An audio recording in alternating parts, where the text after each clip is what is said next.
هنعمل مع بعض احلى طاجن رز معمر باللحمه، وهقول لكم على كل اسراره وتكاته، وهيطلع معاكم مظبوط 100%. ومعاكم سيمونه، متنسوش اللايك.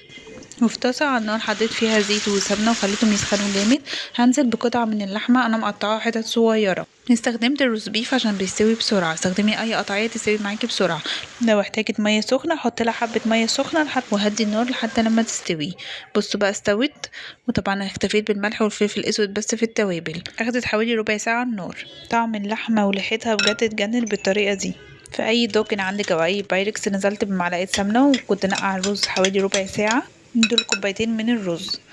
هحط بقى اللحمة كلها بالسمنة التحمير اللي انا حمرت فيها دي، بتدي طعم حلو جدا للرز المعمر. وهبدأ اقلب الكلام ده كله مع بعض. هكون مجهزة 3 كوبايات ونص من اللبن على المية. هكون مظبطة الملح بتاعه وحاطه نص معلقة من السكر. وطبعا همسخناه كويس جدا اللبن. حابة تحطي شوربة مفيش مشكلة. وهنا قشطة يا قشطة. طبعا قشطة الوش اللبن دي في حتة تانية. لازم احطها على الرز معمر، واكون عاملة حسابي ان انا غالية اللبن محوشة القشطة بتاعته. هنا طبعا هحط بقى علبة الزبادي، بتوديها بجد في حتة تانية، بتديله طعم حلو قوي وبتخليه اخف. وهندخل الطاجن ده على حرارة 240 على درجة حرارة لمدة ربع ساعة. زي ما انتوا شايفين كده بدأ يغلي. بعد الربع ساعة هبدأ اهدي النار عليه لغاية 180 درجة لغاية لما يستوي. الموضوع ده كله هياخد نص ساعة معاكي ويبقى زي الفل.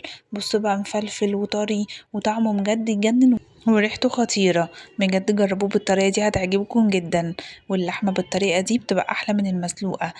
شفتوا قد ايه مستوي ومفلفل بجد في حتة تانية. يلا جربوه بالطريقة دي، اكيد هتعجبكم. وقولوا لي رأيكم. لايك وشير لو عجبكم الفيديو، وفولو للصفحة وسبسكرايب للقناة.